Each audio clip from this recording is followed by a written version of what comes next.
بسم الله الرحمن الرحيم وكل كيني كوبات موبايل كيني كوبات كل ما دي للسعودية أما بربر السعودية أما كبح لها بندق برارو أو الناس عندنا ما أنت أي بري يساعد كل كوبات حماسي كوا عبد الرشيد شيني أو مرة يساعد تخصصي أريمها بوليتيكال ساينس يو بحي أريمها أنا وحكي لقى وإحنا كبار وإحنا كديارية شغل يسمى فيه كايتان موضوع أو نقرأ الدورات عبد الرشيد شيري waxay tahay waa teamkii aynu xulnay inaynu kaga hadalno programka ka bix doona bandhiga oo ah arrimaha la tacalluqa Somali Studies-ka iyo cilmi abuuridda ama cilmi soo saaridda iyo Soomaalida calaaqada ka dhaxaysa iyo mawduucyada guud faaleen ama gorfeed ku saabsan maanta mawduuca koobaad oo waqtigiisa aynu qogaa ka raxabsanay haduu inoo bilaabanaya marka muddo 40 دقيقة ayuu uga soo jeedin doonaa Cabdirashiid Jeeni mawduuca la xiriira taariikhda diraasadda Soomaalida title sidaas taariikhda diraasadda Soomaalida marka isaga aan ku soo dhaweynayaa markuu discussion ama lecture inoo dhamaado waxaan rajeynayaa inaad la tafaacushaan waxay comments waxay su'aalaha iyo fikradihii la sheegay wixii ka baxay iyo aqoonta ku dhinaysaa bay gashaan isaga ku soo dhaweynayaa soo dhawaad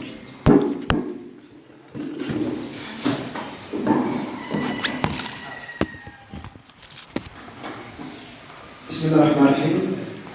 كنت أول ما تنتهين والسلام عليكم وحرين وعليكم السلام عليكم السلام كان أنا كسر الكلاشين وحرين وحفظا إن أنا مع النقاط ذلك سوق القابل برنامج كبير وي برامج وسنوات وهاي سنة كلا الكنيسة وي حكي حصومة كنت لمسها dhalinyaro frontier ahay waqti intaan leeg intii waqtigooda ka jira buugaag ay isugu keenaan buugaag intaasoo kunool ay isu keenaan oo ay nuxurkooda uu yahay jas inay ka faa'iido cilmigeeda iyo aqoonteedu kordho mooyaane iyago wax kale u qabin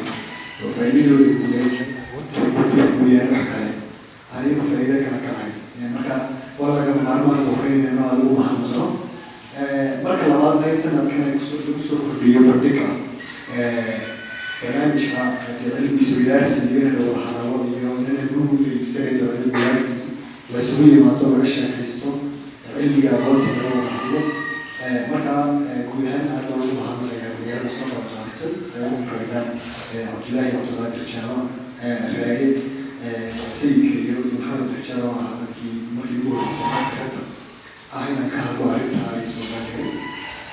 marka koowaad waan ugu mahadnaqayaa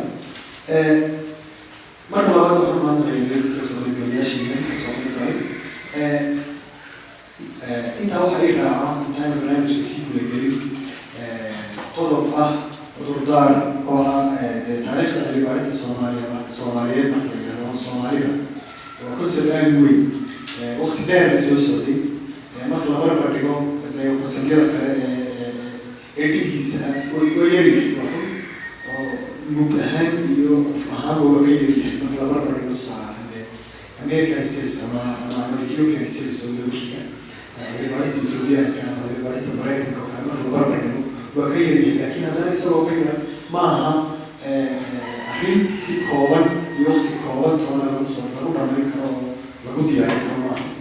marka labaad ee cudurdaarkeena waxa weeye taariikhda Soomaalida guud ahaan iyada qornayn oo aada u qornayn taariikhda cilmi-baarista iyada lafteeduna maaha wax si qoran ama haddaan qornayn laga yaaba waxyaaba badan taariikhda lagu sheego in lagu kala aragti duwanaado oo qofba dhinac iska soo taago marka ayaduna de waa cudurdaarka intaa markaan dhaafo mawduuca taariikhda cilmi-baarista Soomaaliyeed inkastoo yaraanka yahay haddana ku sheegnimada waxaa rabaa inaan idin siiyo maab yaro kooban oo ku saabsan waxaan ka hadli doono si aynu markaa u wada socno isu fahmo ugu horreyn waxaa ka warrami doonaa bilowga cilmi-baarista Soomaaliyeed iyo xilliga dhaalatay cilmi-baarista Soomaalida marka Soomaaliga laga dhigo labadaba waa noqonaysaa marka labaad waxaa rabaa inaan marna taariikhdii ka warramay oo iyana muhiim noqonaysa inaan ka hadala waxa weeye dadkii ugu horreeyey qaabeeyey formaadka formgareeyey taariikhda cilmi-baarista inaynu iyagana taataabano dhammaantood ma wada sheegi karo laakiin qaar ka mida inaynu soo qaadano tusaalayaal aynu usoo qaadano marka saddexaadna platformskii yimid markii dambe ka dhex abuuray taariikhda cilmi-baarista soomaalida ee uu ka mid yahay ururka cilmi-baarista soomaaliyeed ama Somali Studies International Association dadku hadii goor waa isku qaldan ururka cilmi-baarista soomaaliyeed iyo cilmi-baarista soomaaliyeed waa kala laba ururku waa urur ka mid ah cilmi-baarista soomaaliyeed ee weyn ama cilmi-baarista soomaalida ee weyn urur ka mid ah oo dee inkastoo ka ugu weyn ku dhagan yahay haddana laakiin ma hadde kaasoo keliya ama intaa kuma eka cilmi-baarista soomaaliyeed waxa iigu xiga sourceska halkay taalo cilmigaasi iyo journaliska ugu badan ee daabaca iyo meelaha laga helo iyo si sababta koowaad ee ku samaynayno bandhigaynu maadaama yahay qofka akademiga ah ee dhalinyarada ee doonayana ku xidhimaa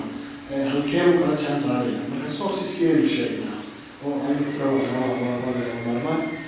marka intaa ku xigtana waxaynu kusii xejin doonaa fursadaha iyo caqabadaha cilmi-baarista hore iyo tan dambe casriga ah ee SSIA labadaba inaynu fursadahooda iyo caqabadaha labadaba sheegno iyagana aynu ku xejin doonaa haddaba ugu horreyn platformkan marka dambe noqonaya waxa loo casri garoobaya cilmi-baarista soomaaliyeed noqonaya marka dambe la leeyahay Somali Studies markii hore ku bilaabmay laba rugul oo waaweyn oo Soomaalida dhexdeeda ku waaweyn ayuu ku bilaabmay kuwaasoo qoraallo kooban iyo qaarkood maadaama bulshada iska oral societies u badan tahay iyadoo qoraallo ahay laakiin haddana bandhigiyo iyo inay focuska saaraan laba rugul baa ugu waaweynaa rugulka koowaad wuxuu ahaa waxaa loo yaqaan linguisticska iyo luqadaha weliba gaar ahaan luqadda Soomaaliya linguistics marka la yidhahdo contextkeena ku sheegaya dee luqadda Soomaalida way sheegaya because of multicultural many multilingual many waddan dee luqada badan iyo waddan dhaqamo badan many marka ka ugu weyn wuxuu noqonayaa waa luqadda Soomaaliga dad fara badan baa markaa caan ku ah oo la xusi karaya in xusi doona kan labaadna waa cilmiga diiniga weeye oo Islamic studieska dad badan oo wadaaga oo cilmiga diiniga ku wanaagsan baa cilmi-baarista Soomaaliya si islaamka Soomaalida kusoo gaadhiyo habka ka warramay oo qoray waxaan ugu horeysiin karaa dadka waaweyn ee wadaadada wadaadkii weynaa reer Baraawe ee loo jiray Haweensan Baraawe oo dadka waaweyn ee cilmi-baarista Soomaaliya oo wadaadka diiniga ugu horreeyey taani qaabka yeelan aanay formativeka noqon ku jiray Sheekh Aydarus baa ka mid ahaa waxaa ka mid ah kuwa marka diiniga ka tagna dadka kale luqadaha aynu aadno qorayaashii waaweynaa iyo dadkii arrimaha falkin jiray taariikhyahankii weynaa qoraaga ahaa xidigyaha ahaa astrologiga iyo kitabaha ku fiicnaa ayay Soomaalida dhaqankooda xidigiiska ahay aada buu ugu dheeryahay oo waqti dheer ayuu soo jiray marka dadkii ka warrami jiray ee ugu horreeyey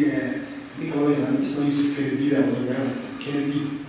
ifri Somali academics qofka ku jira waa garanaya nin buwaag fara badan qoray oo buwaagtiisa fara badan kuwa taariikhiga iyo kuwa jugraafiga iyo kuwa saynisaba ay lahaayeen xusi karto haddaad dib u xasuusato waqtigii la qorayay af Soomaaliga luqadda Soomaaliga la qorayay qoraalka laga dhigayay isagu soo saaray ikhtiraacay farqoraalkii Soomaaliga Ismaaliyeed loola jeedo maqashay mafilay marka Ismaaliyeed waxay ahayd mid ka mid ah kuwa ugu waaweyn inkastoo aan la dooran oo aanay noqon fartii rasmiga ahayd ee Soomaalida ahayd laakiin farti laatiinka la doortay sababo badan dartood haddana wuxuu ahaa fartiisu iyo ikhtiraacdiisu waxaa mid qiimo leh u ahaa luqadaha marka la kala dooranayo ee la rabo in la fahmo waxyaabaa lagu eego waxaa ka mid ah luqadda iyo qoraalkeeda iyo dhawaaqeeda iyo bulshadaasi sida isu leeyihiin because of waa kala duwan yihiin dhawaaqyada iyo qoraalada iyo sida loo qorayo iyo ereyada la qaadanayo iyo waxaasoo dhan waa kala duwan yihiin oo dee waad garanaysaa markaad arkayso qof Chinese markuu hadlayo sida uu hadlayo waad arkaysaa qof kale Faransiisi markuu hadlayo waad arkaysaa waxaa laga yaabaa ereyga kha'da ku badan soo maha luqadda Faransiiska marka qoloba sibay u hadashaa fanatical way waxay ahayd mid luqadda soomaaliga dhawaaqeega iyo aad ugu wanaagsan tahay laakiin may ku guulaysan inay noqoto waxyaaba badan oo economic issues ah oo arrimo dhaqaale ka mid tahay oo dadka soomaalida waqtigaa joogay ay yidhahdeen aynu u baahnay dee inaan tayro cusub iyo kombiyuutaro cusub iyo ma samaysan karno maadaama dhaqaalahaynu sii kordhaya marka isagoo yusuf kennedy raggaasu ka mid ahaa raggii dee dhigay cilmi-baarista soomaaliyeed waqtigeynu ugu horreeyey waxaad kaloo xasuusan kartaa ragga waaweyne qoraalkiisna weynaa ee taariikhyahanka ahaa raggii dhibada u dhigay ahaa cilmi-baarista soomaaliyeed inkastoo aanay structure qaadan waqtigooda structure ma qaadan oo rumay noqon iyagu laakiin haddana mid walba dhinaciisu hawsha ka waday wadaad ninkii weynaa ee gaarbu ahaa waxaa loola jiray muuse xajiis galaal soomaaliga wax badan ka qoray taariikhda wax badan ka qoray xidigiye isna ahaa sidaas oo kale dadka xidigiisa ku wanaagsanaya qoraallo badan oo la yaab leh lahaa oo markii dambena abaalmarinaha waaweyn ee Somali Studies International Association ay bixiyeen ama la sameeyay abaalmarinaha waaweyn qaar ka mid ah ayaa loo bixiyay galaal academics award oo noqday mid ka mid ah kuwa ugu waaweyn ee la isku abaalmarin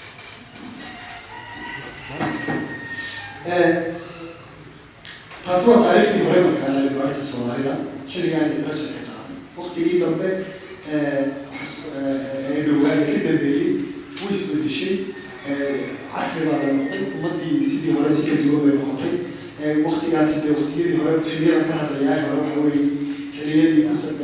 qarnigii 18 qarnigii 19 waqtiyadaas ay sheegayaan marka waqtigii uu soo turkay dhinaca casriga ahaa baa la yimid cilmi-baarista soomaaliyeed casri bay noqotay qoraalladii baa soo kordhay dowlad soomaaliyeed oo xor abaa gumaysta ka xor abaa timi taasaa marka waxay sababtay structure-ku isbedelo oo cilmi-baarista soomaaliyeed ay noqoto mid structure dhinaan leh marka urur weyn baa samaysmay 1978 ururka cilmi-baarista soomaaliyeed la yidhaahdo magaca loo bixiyay loo dishiyo waxaa ururka cilmi-baarista soomaaliyeed markaas magaca kale waa ingiriisiga awgeed Somali Studies International Association waxaa la aasaasay sana hawsha 1978 koob iyo afarta jir weeye sanadkii dhawaa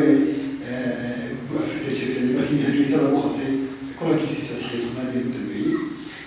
waxaa aasaasay isaga laftiisa aqoonyahan soomaaliyeed iyo qaran soomaaliyeed ahaynba marka markaad tahay Somali Studies maskaxdaada ayay kusoo dhici in dad Soomaali ah ku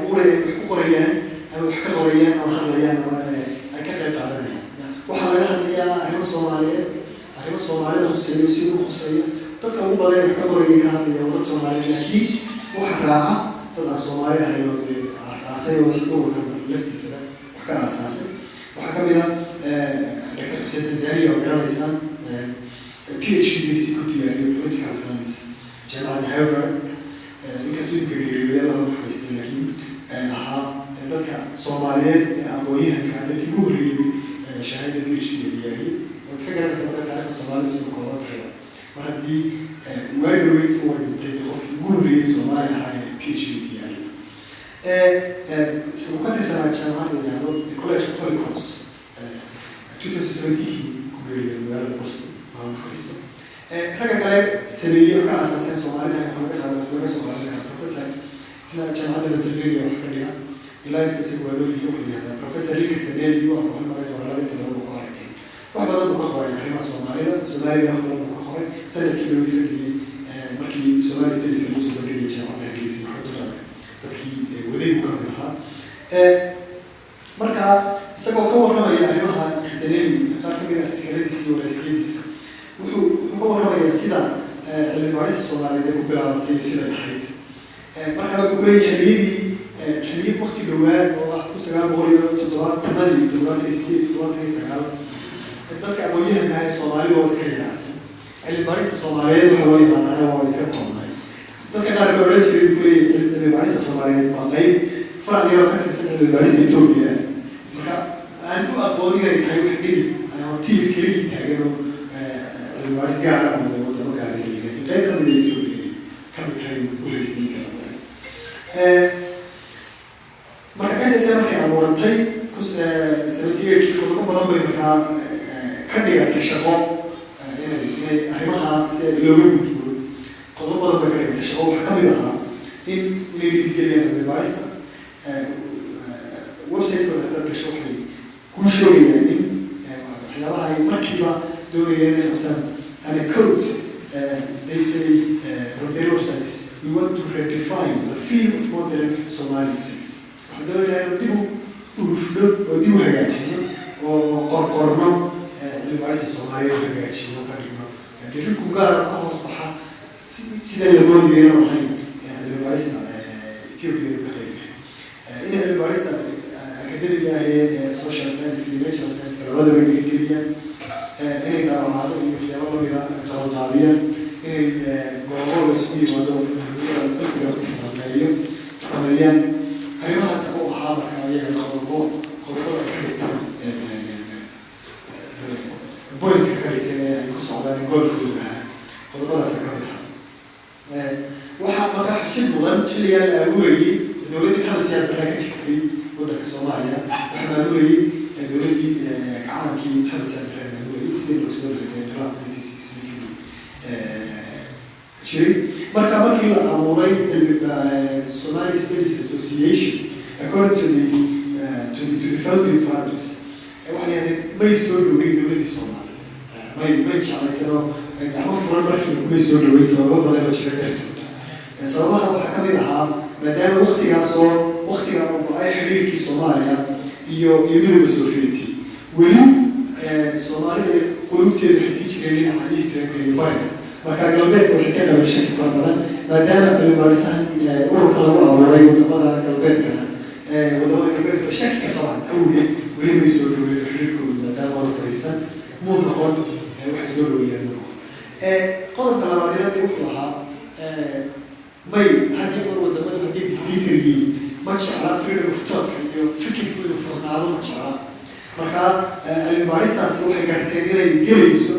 habkan dowladnimo ay u maamulayaan waddanka inay soo gelayso inay furfurayso inay falaqaynayso kuwaasay garteen sidaa awgeed waxay sheegayaan founding fathers inanay had iyo goor noqon qodob markiiba ay soo dhoweeyeen inaanay noqon yeelkadeeda haddana iyadoo sidaasa shirkii ugu horreeyay lagu qabtay Soomaaliya ama waddankii dee Soomaalida iyo waaga wuxuu noqday waxaa la qabtay 1980 waxaa lagu qabtay magaalada Muqdisho marka dowladdii Soomaaliya waqtigaa doonaysay inay furfuranto oo dunida u furanto oo aqbasho dee afkaaraha kala duwan iyo dowlad tii hore ka duwan inay isu muujiso ayaa soo casuuntoo jiray ha lagu qabto magaalada Muqdisho shirweynihii ururka oo 3 sannadood mar la qabto 1980 markii ugu horreysay waxaa lagu qabtay dhul Soomaaliyeed lagu qabto buu noqday hala qabtee waaga markii la qabtay dadkii academicianska ahaayee wax bartay scholarshipkii waxay dareemeen markaas riwaayad cusub oo furmay dadka Soomaalida because of waxay u qaateen in dowladdii furfurantay aqbalayso xiriirada kasoo duwan because of hadday la aqbashay research la sameeyo oo weliba gudaha waddanka lagu qabto inay aqbashay in arrimihii waaweynaan ee waddanka yaalay laga wada hadlo bay markaa u qaateen fursad cusub bay moodeen shirki waa aqbaleen waa lagu qabtay arrimo badan oo shirku markaa xoogga saarayo lagaga hadlo waxaa ka mid ahaa arrimihii dhaqaalaha ee waddanka waxaa ka mid ahaa arrimihii maamulka waddanka waxaa ka mid ahaa waxyaabahaas oo dhan marka waxyaaba farqeena badan u baahan in research laga sameeyo cusub oo la kala qaato oo dabadeedna researcherska gudaha iyo kuwa dibadda inay markaa kusii dhaqaaqay ballan qora laakiin dowladdii Soomaaliyeed dhanka kale waxay aragtay arrimo taabanaya laga hadlayo because of waxyaabaha dee shirka laga wada hadlay cilmi baariso ay taabanaya waxaa ka mid ahaa corruptionkii dowladda ka jirtay waxaa ka mid ahaa qabyaaladii waxaa ka mid ahaa dictatorshipkii waxaa ka mid ahaa xadhigkii waxaasoo dhan marka wuxuu u baahan iyaguna freedom of expressionki dee qayb inay ka noqdaan laga hadlo marka haddana dib bay ugu go'antay oo dowladdii may kalsoonidii markii hore ay siisan aragteenay fadhiyay dadku haddii sidaa furan aqoonta loo wada hadleynay dadku inay saas way u fadhiyay marka dib bay uga istaagtay may dhicin inay arrintii sii socoto waaga cilmibaarayaal kooban oo Talyaani ah ayaa dowladda Soomaaliya fasax haysto waddanka iman jiray oo wax ka baari jiray iyaguna aan lagu wajafiyey siyad marka jiimaha waxaa kaloo jira iyaguna dad local researchers laakiin dowladdu ay isha ku hayso oo aan had iyo goor aanay suuragal ahayn in walba baadhaan ama ka hadlaan oo ay falanqeeyaan aanay suuragal ahayn had iyo goor iyaga jira marka waxaa intaa ku xigay in arrimaha xasaasiga markii dowladda aragtay dib uga goratay in aanay suuragal u noqon markaa in shirarkii dambe ururka in lagu qabto magaaladii muqdisho iyo waddanka Soomaaliya. Shirarkii for example shirkii 1986 la qabtay waxaa lagu qabtay Hamburg Germany kii ku xigay Roma lagu qabtay 1986 kii ku xigay 1989 ayaa markaas ka fantastic oo baahan laga hadlo baa muqdisho lagu qabtay sababta muqdisho lagu qabtayna waxay ahayd 1989 waxaa xilligii dowladda siyaad bari soo duleysay Soomaaliya oo ay soo dhacaysay xilligaa ayay haddana aqbashay inay iyadoo international attention doonaysa in lagu qabto gudaha weliba iyadoo ay asuudoo jiray dadyoga aqoonyahanka ah isugu yimaadeen mar kale ha lagu shiro gudaha muqdisho lagu qabto shirkii xildhibaanayaasha Soomaaliyeed adduunka oo dhan ba isaga yimaadeen laakiin arrintaa way fahmeen dadkii Soomaalida ahaa xilliga lagu jiro waxaa xilli ay loo kala qaybsan yahay xilli dowladda siyaad bari legitimacy ay haysan buu ahaa xilli marka hore legitimacy ma haysan laakiin xilligan dadku aad bay uga aqbalayaan meelaha qaar waxyaabaha aad foolxun baa ka dhacaya dadka cilmibaarayaasha ay dibadda ka imanayay kuwa Soomaaliya iyo kuwa Soomaali ahayno qaarkood waxay yidhaahdeen haddii aynu muqdisho tagno oo ku qabanno shirka cilmibaarayaasha Soomaaliyeed waxaynu legitimacy siinaynaa dowladda Soomaaliya aynu ka dhigaynaa dowladda aqoonsanahay oo shaqaynaysa oo effective ah oo legitimate ah sharci ah sidaa awgeed qaar badan oo ka mid ah boycott-gareeyo arrintaa diidooyira madayno magaalada muqdisho laguma qabanaya wuxuu noqday shirkii ugu koobnaa ugu yaraa wuxuu noqday shir aan ahayn shir wax badan ay kasoo baxeen shir dowladdu doonayso inay u isticmaasho propaganda iyo wax lamid ah anoo soo qaadanayo mar kale hadalka wiilka Saneeri oo ahaa dadka waqtiga aan tegin wuxuu yidhi and I quote you, a number of international scholars boycotted in the 1989 British Congress on the grounds that attending it would prolong the life and the legitimacy of the corrupt regime. nolosheedu sii dheeraynaya dowlad aan ahayn sii dheeraato waqtiga sii jirto. On the other side, and I quote again, such Congress were to propagandists used to the by the authorities. dowladda Soomaaliyeed ma ka dhiganaysa wadooyin xilligaa jiray waxay propaganda ka dhigato oo markaa noqda wax legitimacy iyo dowladdeeda sharaf iyo karaamo u yeela marka dadka Soomaaliyeed oo aaminsan waqtiga bay doonayeen arrintaasi cilmibaarista Soomaaliyeed xilligaa hore aan casriga ahayn iyo xilligan dambe casriga ah arrimo fara badan bay mala waqtigii uga koobeen waxay xooga saarayeen arrimo fara badan oo ku jiraan fields fara badan wanagaa sheegnay oo qaar ka mid ah luqadaha weliba particularly luqada Soomaaliya oo dadka ugu badan ee Soomaaliya waxay qoraan waxa ugu badan ee Soomaaliya ay aad u research-gareysay ee aad deeply u ogaadeen ka mid hadday tahay gabayada iyo mahmaahaha iyo sida Soomaaliya yahay inkastoo la yidhaahdo luqada Soomaaliya sidii la uga dhisna haddana laakiin wax badan oo luqada Soomaaliya ka mid ah ama hantida Soomaaliyeed ee ninka linguistic ayaa la ururiyey oo loo keeyey dad badan oo waxaa wax ka qoray oo arrimaha wax ka qoray laga jira qaar Soomaaliya ay qaar ahayn oo buugaag fara badan waxaan ka soo qaadi karaa Maxamed Bashir Xasan oo buugaag ka qoray waxaan ka soo qaadi karaa Professor Ahraale waxaan ka soo qaadi karaa Abu Gariye oo labadaba dhamaasadii Soomaaliyeed sida loo sameeyay sida loo alifiyo wax ka qoray waxaan ka soo qaadi karaa Martin Owen isagoo kabjis ka soo qaadi karaa oo kii ruushka ahaa isna buugaag fara badan mahmaaho iyo waxooda ka qoray marka dhankaasi waa dhan Soomaalidu iyo dadka kale international u xoog weyn yihiin oo hadii goor la translate la qoro laga shaqaysiiyo history-ga ka mid ah taariikhda dad badan oo taariikhda ka qoray oo Soomaaliyeed political science-ka ka mid ah weliba waxa ugu badan ee ah waxaa laga qoray waa dowladnimada dhaqaalaha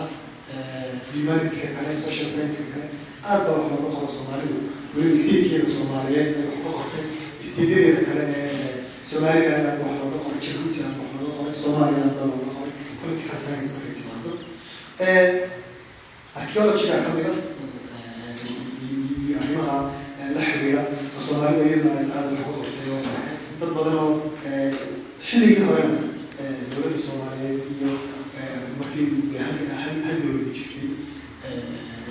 شغيجي archaeology كمية literature كمية anthropology مثلا كمية يورشة ومضاها يورشة كي يوحي وهذا بيها مركز الباريس الصومالي دينها سنقوه وي social science كمان political science كمان جاي معدنا وحشية يعني أهمها كلا ولما nature science كمان بعدنا very weak وبيها يوي كمان different level بدن لو قدري أهمها اللي كلا social science political science يجي لنا نفس المحتوى نتسوق على يداي الحين يجي ودين كقرن هلا مركز الباريس وحربانين مركز كهذا لو واحد resources كوه وي الباريس الصومالي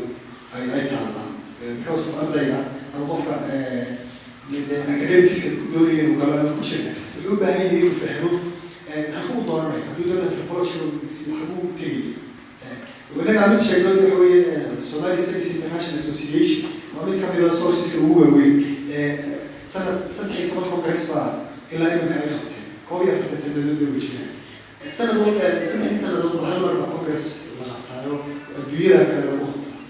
إنك استوى أي أغير في الفرقين وحدية السؤال أي challenge سمر كم كان لهم وكل صوماليين أنا أقول لهم أفرق قرب الخطة ودمو صومالي دقيق حيوان الصوماليين سنة كمان كانوا سجال كان أحلى خطة ودك الدرود صومالي الدرود مرجع بوتيا لو بورو حركيسة يو لو بورو مقشاشة شنها قربا دول صومالي للفوت انت وحرا حركيسة international book fair سوينا كم من دلالة مصمم بيهم ده كنت استنى كان يقول لي الكلام على صومالي قطعنا وهي دوري لكن قولوا يسوي ما دوي صومالي international سينان صومالي international سينان ما يشوفنا وحكى لي برنامج كل يوم بيشوفنا جوها تسوي ما دو sources كاملة وحكى لي البوك لقى source على صومالي studies journal وعشان بوك سنة ولا سنة ولا مرة لقى أو لقوا لي article مرة يسوي ما دو شرط ولا وحكى لنا خطوة إنتاج شركة مفهوم إلا برامج call for papers يعني ذلك Soomaaliyeed ama dadka Soomaalida la haynayso arrimo Soomaaliyeed oo geeska Afrika wax ka qoray baa la isugu yeeraa guddi baa falanqaysa waxyaabaha ay qoreen marka inta ugu wanaagsan baa la soo saaraa dabadeedna waa la babashireeyaa waa la barsiireeyaa shirka laga jeediyo waraaqaha kadibna hadhowtu proceedings baa la sameeyaa buugaag baa laga dhigay la isu geeyo dabadeedna sidaas kaga mid noqdaa cilmiga Soomaalida marka 13 congress ba 13 procedure waaweyn oo buugaag ayaa laga qorayo marka ayagu arrimaha Soomaaliya xilliga hore iyo xilliga qofka doonaya marka inuu Soomaaliya ka fahmo hadduu 13 guud article isugu yimaado akhriyo wax badan baa uga baxaya arrimaha Soomaaliya because of anthropology and history and social science kana hadday tahay dhammaanteed waa uu ku leeyahay marka qofka ardayga ay jaamacad dhigtaa inta jaamacad ka baxaya PhD diyaarinaya master's ku jira doonaya inuu arrimaha kala halkaa uu ka bilaabi karaa meelaha kale ee sheegnaga uu ka bilaabi karaa marka waa peer review waxa la yidhahdaa journalada qaarkood baa iska laba nin leeyihiin oo dabadeedna artikelada ay meelaha ka arkaan intay soo qaataan daabaca ya oo dabadeedna qaarkood lacag ku qaata ya oo dabadeedna iibiye marka kuwaas oo kale journalada la isku halayn karo source-ka qofkan wax qoray xaguu ka keenay sidoo laga yaabaa in aad isu weydiin maaha wala isku halayn karo laakiin haddaad maqasho journal guddi baa fadhiyo guddigaasi ka madax bannaan tahay dadka wax ku qoray journalka article-kii la keeno iyagoo ay la fagurayaan eegayaan process ay marinayaan inuu yahay mid u qalmay la daawaco mid u qalmay la dhismeeyo dadka loo qaybiyo marka kuwa ugu sii wanaagsan double bind peer review journals oo dad waa isaga dambeeya iyagoo garanaya inta leh aqoonta qofka soo qoray iyo qofka iyo meesha ka timid marka waxyaaba badan baa la eegaa the research ethics-ka ayaa la mariya marka haddii waqti badan ma hayo laakiin research ethics waa waxa ugu weyn researchka dadka ugu weyn methodology-ga iyo dariiqa loo marayo in qofku cilmi baaristaasi ma tahay ku fadhida dhaqankii iyo inaabtii ay ahayd in wax lagu baaro ma tahay mid dariiqa la marayo yahay mid saxa ma tahay mid publication requirement-ka uu yahay mid jireynaya inay tahay valid oo la akhrisan karo لحيان كلا صوتها شغالة بين بحرية مركا وحنا قرية كل حتين قرية مركا سؤال ستيل سبيك بيج فيو كده شغالة هذا يسمونه بالكذا وحكوا يسوي ولا شيء بلا يا أنا في أفريقيا أنا اللي بدي شغالة أنا في أفريقيا اللي بدي شغالة أنا بلا سؤال سوسايتي شغالة بس نشأ وضد الصومالي ويجمع أي استعمال كنا سورس ولا يكسرون بكرة هل كمان كم مرة يسون يعني واحد من هاي المرة كهذا الله عندما قبل يقولون هاي challenge ها challenge ها اللي بعرفت الصومالي وقت كهذا challenge وها ها سو اللي بعرفت وقت كان الصومالي challenge وها هي أفضل بدل challenge وها لا يسوون ده دولة أو هايسون تذكي صومالي دولة دولة سنة دولة شن دولة بينها يعني لا وقتها أي دولة كتير جيبوتي يسوناري لا يسومالي صاحب دولة جيبوتي مغرب كريفيا وحاجة طبعا مغرب كريفيا لما دي كلا صاحب ده بيجي وكلاس يروح يسكت يسمح مثل لما نحوي وأدوية وفرة وأركب الناس ودنا وسيء هي عالية ما مرة هل فيها تشالنج كوا اللي بعرف الصومالي أو مرة دي دولة دي بدي كا هاي مسكين سوتقال من هاي صار هاي إني سترونج اللي بعرف هذا السنة هاي سنة مهتمي كل سنة وضمك هاي كل سنة سنة مهتمة وغيرها لكن شالنج كوا ما قبل ستيتلس بس كوا قبل lack of recognition كسولاري لا تست كوا قبل وحكون شيء وكمل أخويا كي Somali and I don't know why we can't do same. They are detached from the other sectors of the society. We can't do same. You know, what to سببها وما تحسي technology. يا مركا تذكر قارئ حكون اللي عنها أخويا كل هذا أخويا Somali وتذكر قارئ يسكلوني. قارئ حكون اللي عنها أخويا Somali وحكون اللي عنها هو يعني أنا وحده يوقر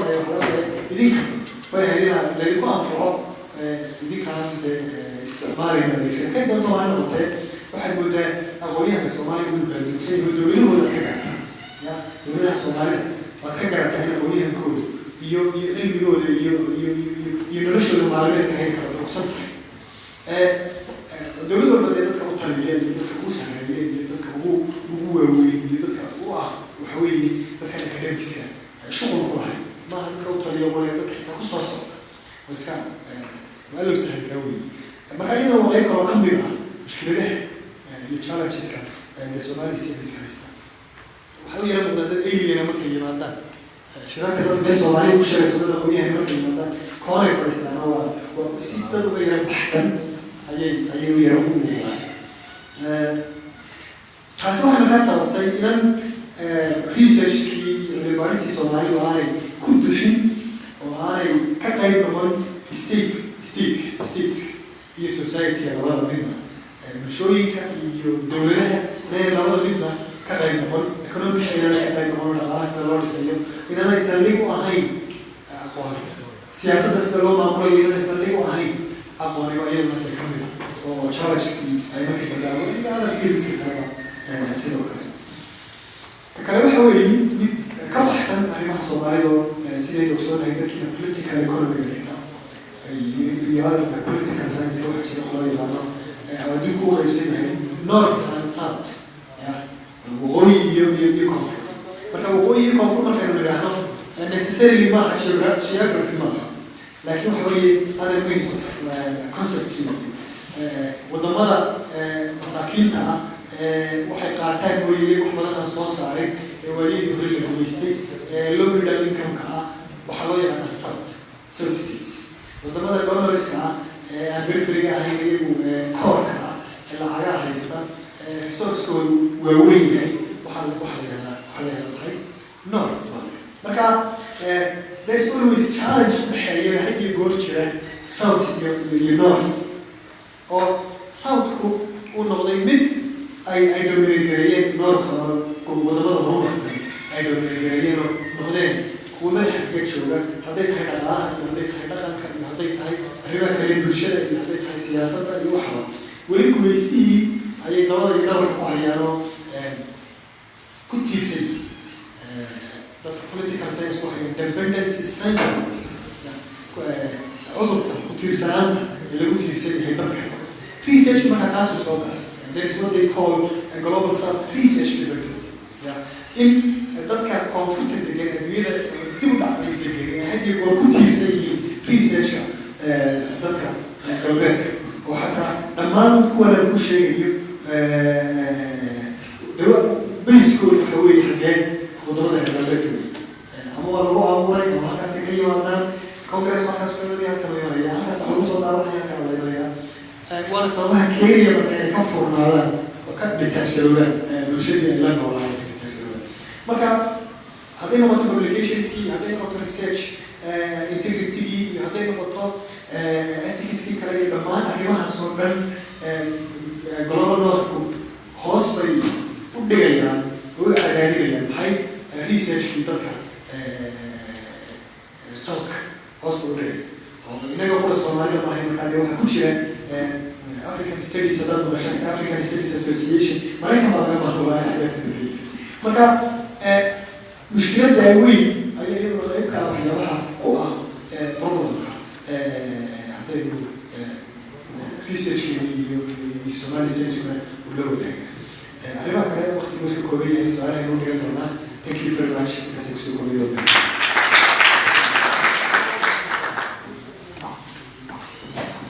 aad u mahadsanyahay meelkani oo actually naga siiyey xog wanaagsan soo bandhigidda taariikhda dheer ee leedahay taariikhda gobol si aad u daadsan 40 sano 40 sano la yahay sano maraya maxay markii ugu horeysay Soomaaliya association of Somali Studies hadda waxaan bilaabi doonaa inaynu su'aalaha u furno su'aalaha ugu furno oo insha Allah waxay ka midsanaysaa iyo inta inta ugu badan waxaan jeclahay taariikhda markii soo horeysay waxaan su'aal ka weydiiyo كان تمشي كان الاسم مرة Somali Studies كان الناس أنا قبل هذا قلت في قبل بيت شرطي أنا ضرب الصوت ينال صوت لبيت الأهل لا forces السعودية صوبها أما أفريقيا أما إنديانا أما عرب أو ممكن يا سيستم صوت كذا تيرس أما research أسمعنا دولها نورت دوما كنا نحكي على أنه يعني هاي الأمور Soomaalidu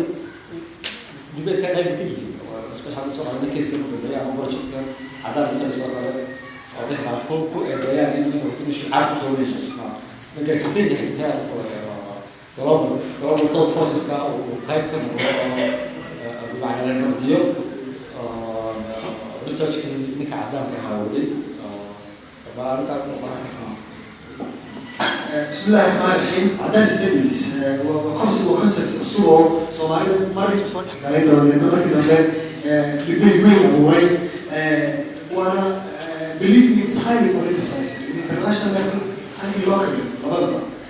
وواحد لوسيا سيدي وواحد سياسة مثلا ده كان أنا كنت أقول يعني why عدالة ستديز particularly low back سنة because of لما هو عدالة ستديز بماذا عدالة ستديز هي بجرة عدالة ستديز اللي بيوجه western society أيها قريبة لك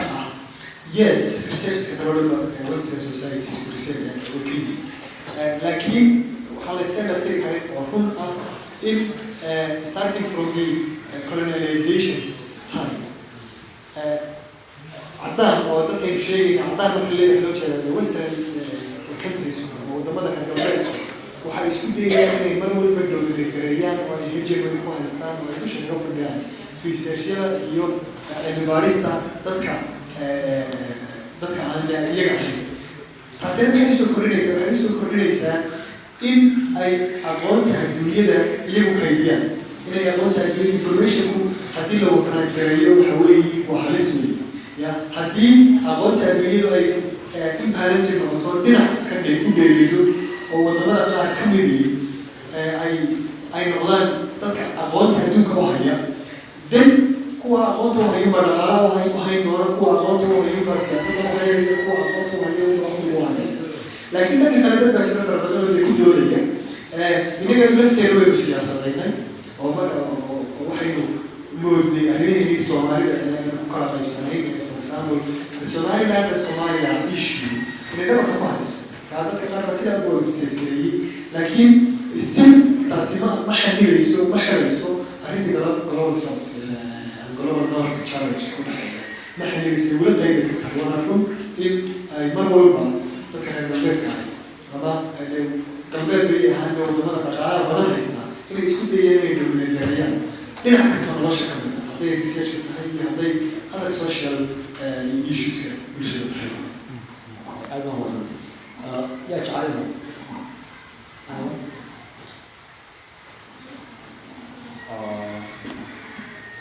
اوكي بس انا اسال عندي سؤال كده اوكي يلا سلو بس في هضم ما هي نضبط حاجه تعالى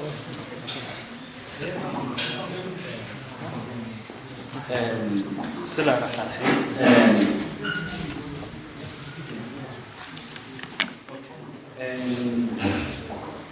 أدو ما سيها عبدالرشيد رضي أو في عقد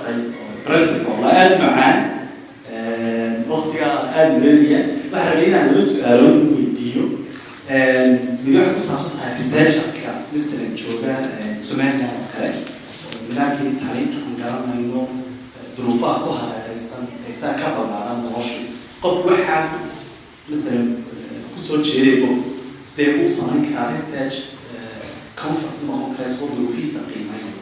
يوم أفكر الساعات كاتين كان مشاكل كارثة أفكر إنه ساعات صانع سؤال بعدين ويدي أحويا سيبا مثلا وكان قضية صارصان كثير من الصوت مجتمعات عن راديو بحين ولي ضربان قابري وديرو فصلا سيدي سكو فصلي كلام يبون مرنا نقول يجربوا الرجال مرنا نقول أنا وياك أو ما قالوا إيش الشيء لكن مش كلام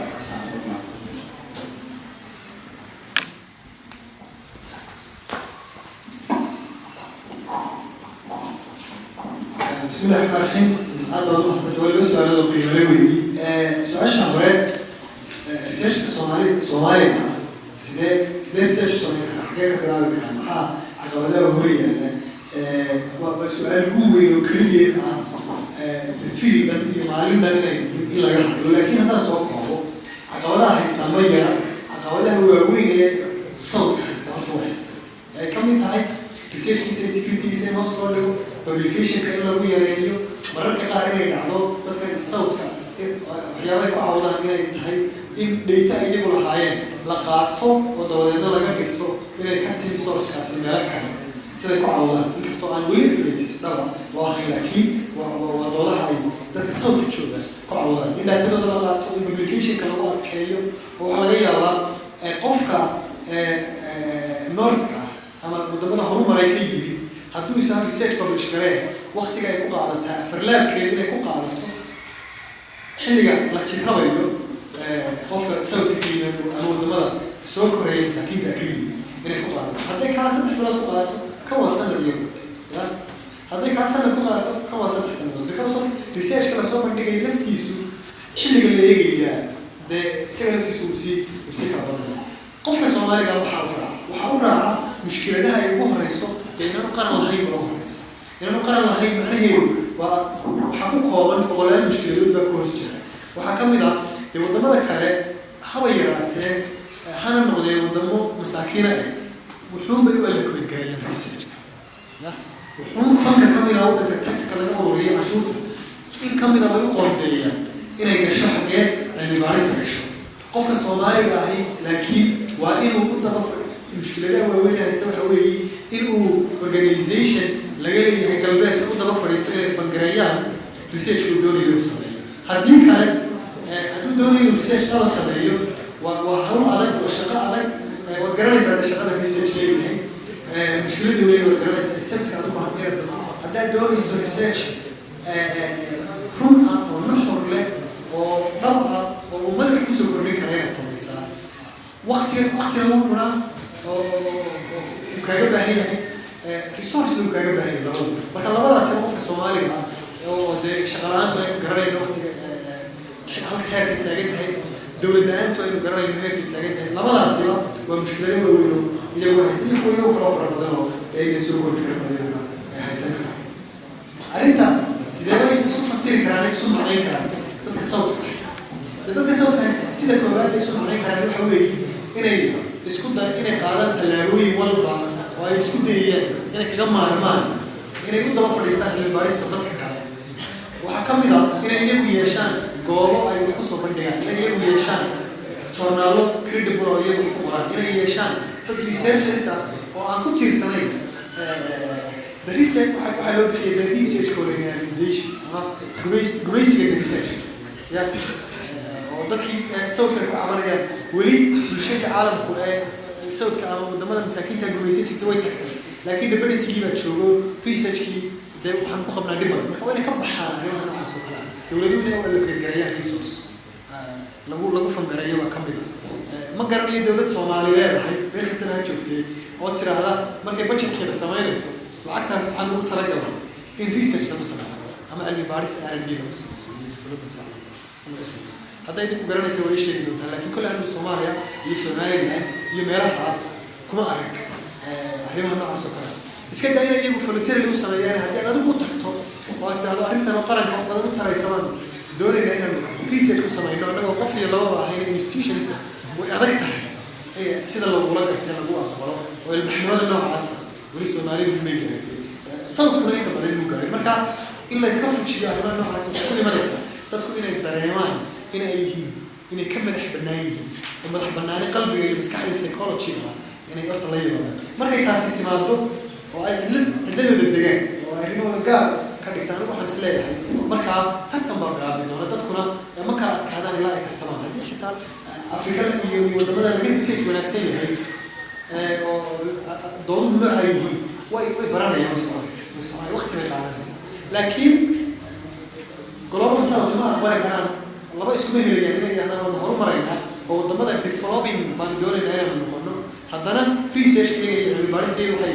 taallaa ay ku fadhiyaan ama London ama Washington ama Copenhagen ama Melbourne it's not going to work marka iska fujintaa iyo inay iska ka madax bannaanaadaan baa sida ay weyn qodobka ugu horeeya ee ay baahiyin iyo resources si loo allokeeyo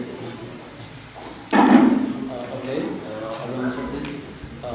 أتكلم وقت بس كم يكونوا وإحنا زمان 5 minutes لكن شعار الناس ما جرت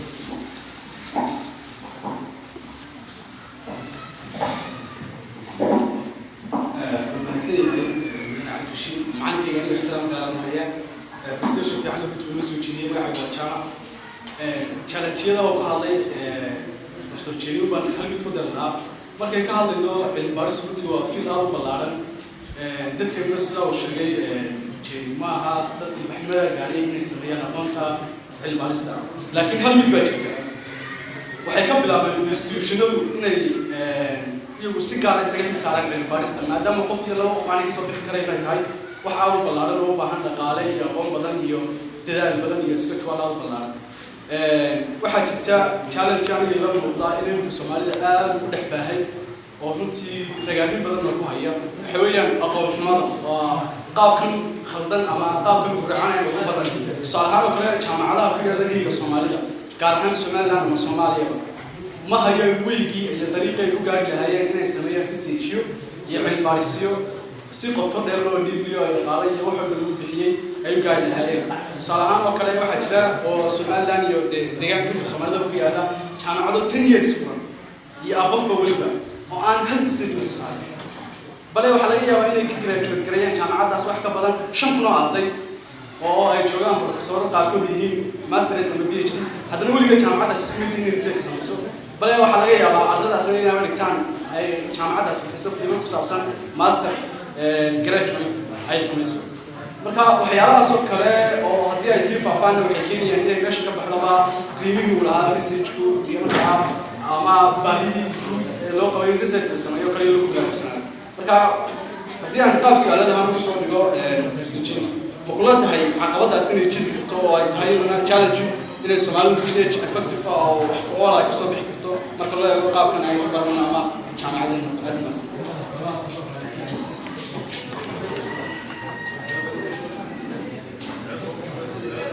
Thank you very much. Waxaan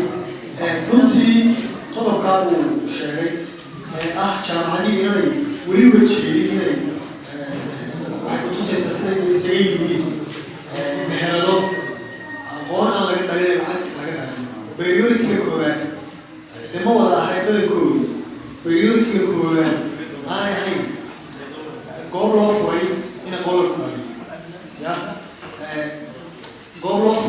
research wax la mid ah soo baxay marka waran jaamacadda 10 kun oo arday ka baxeen hal research center lahayn hal research soo saaray waa kaftan ya waa kaftan maaha laguma sheegi karo jaamacadda laguma sheegi karo jaamacaddu waxa ugu horeeya waxa weeye aqoonta cusub inay ku soo gudbiso hadda ardaygu markuu jaamacadda ka soo baxayo soo project ma qaato thesis ku qaato soo ma project u sameeyaa ama how BA diyaari ama ana diyaari waxa doonto diyaari waxa weeye kan aniga waxa weeye aqoonta cusub maxaa markaad literature review samayso aqoontii hore jirtay soo akhrido review samayso maxaa aqoon cusub ah ee ku soo kordhinaysa jaamacadda ugu leh maxaa aqoon cusub ee soo kordhinaysa iyadoo aqoon cusub ay soo kordhinaysa marka la soo wareejiyo waa xilli loo dhan iyadoo aqoon cusub ay soo kordhinaysa marka waa kafta inay arday ku tiraahdo kiisiska waa maxay aqoonta cusub ee ugu soo kordhinaysa waa shay kafta dowladnimadana dib u eegtooya si serious loo eego oo weliba global south-ka lama qabno arrinta dadka kale oo dhali haynaga hooseeyeen noodka laakiin wuxuun bay research taraan wuxuun bay sameeyeen ya ayay contribute gareen laakiin innagu uma jirin ya jaamacaddu fankii contribute garaynayso waxda research dowladdu contribute garaynayso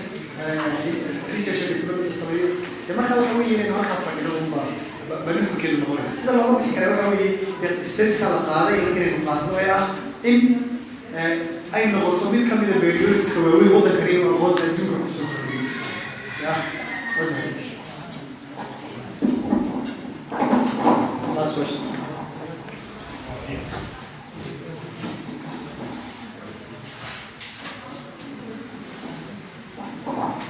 بسم الله الرحمن الرحيم. سؤال سؤالي عبدالرشيد waxaan soo wax badan uga hadalnay cilmi baarista Somali Studies markaas waliba aad u leeyahay challenges-kiisa ee caqabadaha ka yimaada taa waxa hooy maraysa su'aal la mid oo waa maxay importance-ga ay leedahay ma faa'iido leedahay in waqti taali la geliyo hooyo afartan jirsato 13 kuma laga qabto buugaa laga qoro dad habeen soo jeedaan waa maxay marka faa'iidada ku jirta in fiilistiga Somali Studies-ka la daba markaa aad u wanaagsan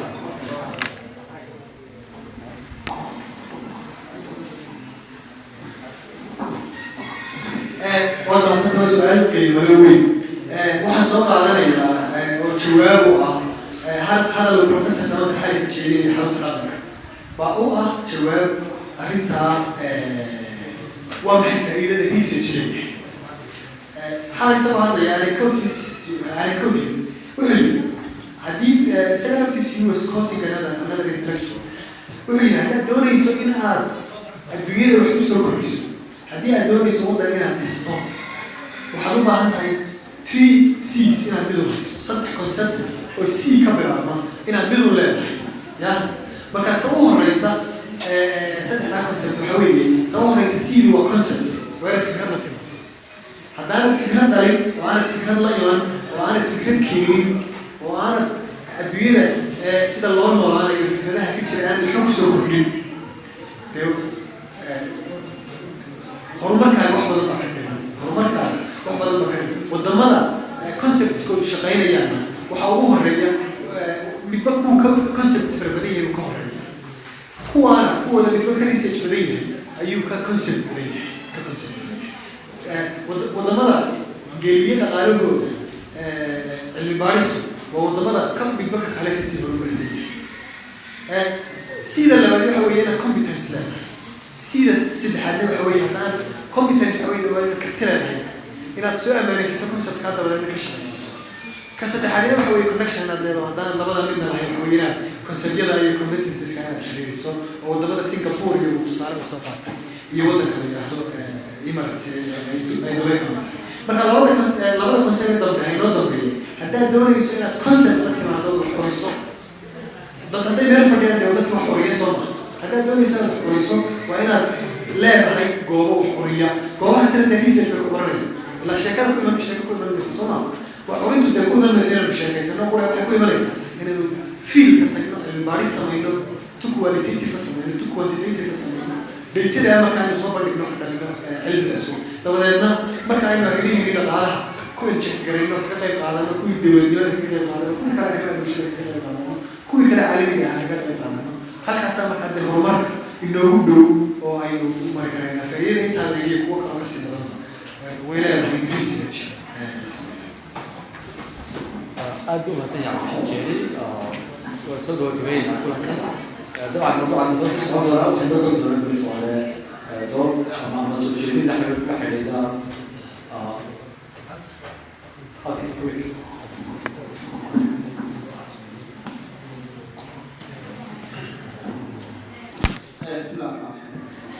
سؤال أنا طلبتي مرة وين ويا صفر بانكو هاي مركا تي في لنا جوب من بعرف تقرا منه وركي سافر في برنامج مركا كده من أول كان صوت حيوان أنا أقول لك بس نفع رقمي وحنقول فرحة رفتي إن الدكتور أركب تليفون الصومالي ده وهو ينكع maaragtay ka wada hadlaya wixii dumadooda iyo caalamka kuwada kana hadlay waxa aqoona macnaha iyo cilmi anigu dad aqoonyahan leeyihiin laakiin dadka waxa akhriyaan waxay waliba luqada carabiga saddex baan intii markaan macalay buug maaragtay macalka aqoonida aad baan u faraxsanahay intii waxa kaliya qabana idin buujon dareenkayga mana aad u faxayay